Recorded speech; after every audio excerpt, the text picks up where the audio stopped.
से 10 दिन पहले फिल्म का ट्रेलर आया, उस फिल्म के बारे में हम बात करेंगे।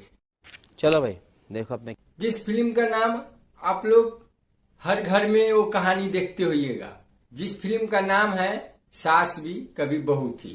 सास भी कभी बहू। उस फिल्म का कहानी ये है कि एक घर में सास रहता है जो बहू सब के ऊपर हुक्म चलाता रहता है। मतलब आस बनल इतना आसान ना होला, पतोहन के नाक में नकेल डाले के होला। फिर शादी होता है आदित्य ओझा को संचिता बनर्जी से। जब घर में आता है तो छोटकी बहू को भी खूब परेशान करता है सास जो रहता है किरण यादव। कॉफी बना के लेके आओ, भागिए से। इस फिल्म का कहानी आप पहले भी देख चुके होइएगा, क्योंकि हिंदी फिल्म से कहानी मिलता जुलता है। जिस फिल्म का नाम है बेटा, उस फिल्म से कहानी मिलता जुलता है। इसमें लग रहा है जो अनिल कपूर और माधुरी दीक्षित का फिल्म देखे होइएगा। बात तो सही है। पूरा कहानी यही है कि सास और बहू के ऊपर कहानी है।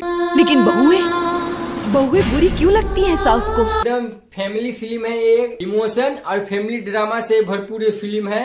सास भी कभी बहू थी। उनका में लाख पैसे बाकी रूह हमार माई।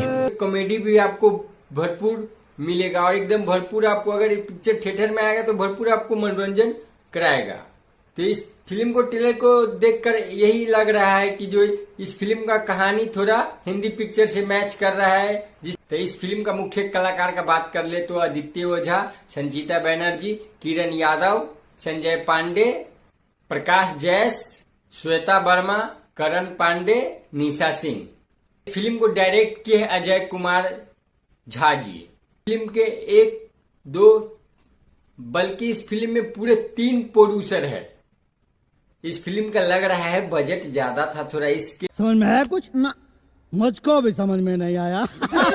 आप लोग अभी तक ट्रेलर नहीं देखे हैं तो जाइए B4BU के भोजपुरी चैनल पर ट्रेलर देखिए और ट्रेलर देख के हमें बताइए कि ट्रेलर कैसा लगा और ये वीडियो भी कैसा लगा। हमें कमेंट में जरूर बताइएगा। हमारे चैनल पे नए हैं तो हमारे चैनल को सब्सक्राइब जरूर कर लीजिएगा। ठोक लीजिए 5,000 लौटे दिख जाना चाहिए।